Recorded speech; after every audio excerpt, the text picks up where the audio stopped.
So, hi, fifth grade. I've decided that I would be doing a read aloud from the book that I was reading to you, Insignificant Events in the Life of a Cactus. And this is written by Dusty Bowling. And if you remember, this is a story about a girl who was born without arms, and she is moving to Arizona. But I wanted to introduce you to two special friends. So this is Milo. Let me see if I can get him again. Milo, come here. So this is Milo, and then right here hidden is Charlie. And so they're going to be joining me for read-alouds as much as I possibly can because they like to be near me. And Charlie may fall asleep during this story. We'll see. So I am going to start at chapter 2 because that seems to be where the last groups were at. So, chapter 2. The day Dad told me he wanted to apply for a job as a theme park manager in Arizona, I thought it was quite possible aliens had taken over his brain. Either aliens or the government. I knew from my great-grandma the government was capable of dreadful things. She was always saying stuff like, if the public only knew what the government was up to, there would be a revolution, and pumping her spotted, wrinkled fist in the air. And I wasn't completely sure why an 86-year-old woman who lived in a trailer in Kansas was the only person privy to this top-secret information. But she clearly was. So I wouldn't put it past the government to insert some kind of mind control chip into Dad's brain and force him to run a crumbling theme park in the desert. My parents discussed it with me one night over a dinner of buttered noodles, my favorite meal. Oh man, I just realized they deliberately buttered me up with buttered noodles. So I got an email from a guy by the name of Joe Kavanaugh, Dad said over his noodles. He owns a place called Stagecoach Pass. What's that? I asked, slurping up a noodle.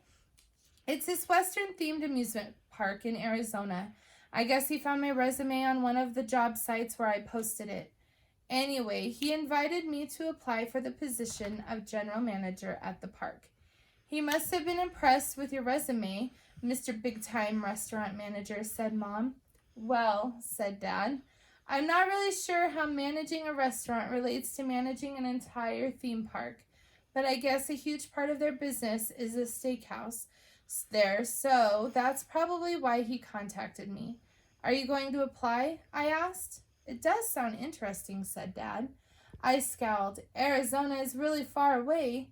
Don't forget you were born there, Sheeps, Dad said. We spent a lot of time there during your adoption, and we really liked it. So now we know that she was also adopted. We even thought it might be a great place to retire one day. The winter was so beautiful, warm, and sunny. I'm sick of icy winters. What's the summer like? I asked. Mom grimaced. I've heard it's kind of like the surface of the sun. It could be an interesting adventure, Dad waggled his eyebrows at me. Swimming and soccer all year long? I glared at my noodles. I don't think I want to play soccer on the surface of the sun. Come on, said Dad. You're such a pro, you could play soccer anywhere. Stop trying to entice me, I said. You haven't even applied yet. Well, if it's okay with you, I'd like to. On the other one hand, the thought of leaving Kansas was the only home I could ever remember.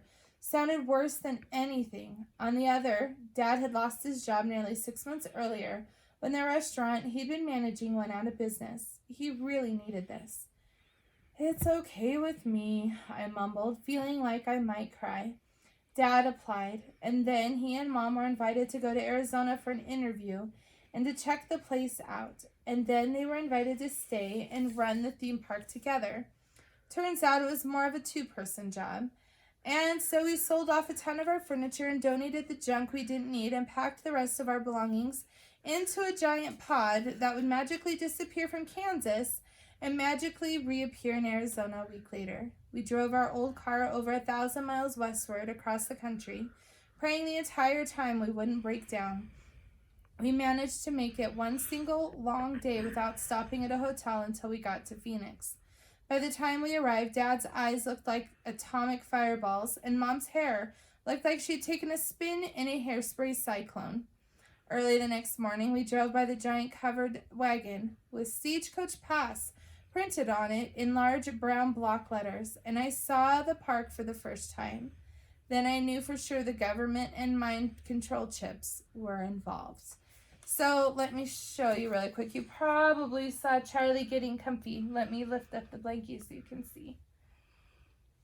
That was him getting cozy. So come here so you can see Charlie. So here's Charlie, and he's pretty grumpy most of the time. So I just want to thank you for watching. Tomorrow I'll read chapter 3. Remember to keep checking back because I put other things up on this site as well. Remember to read 20 minutes a day and be kind to each other. See you later.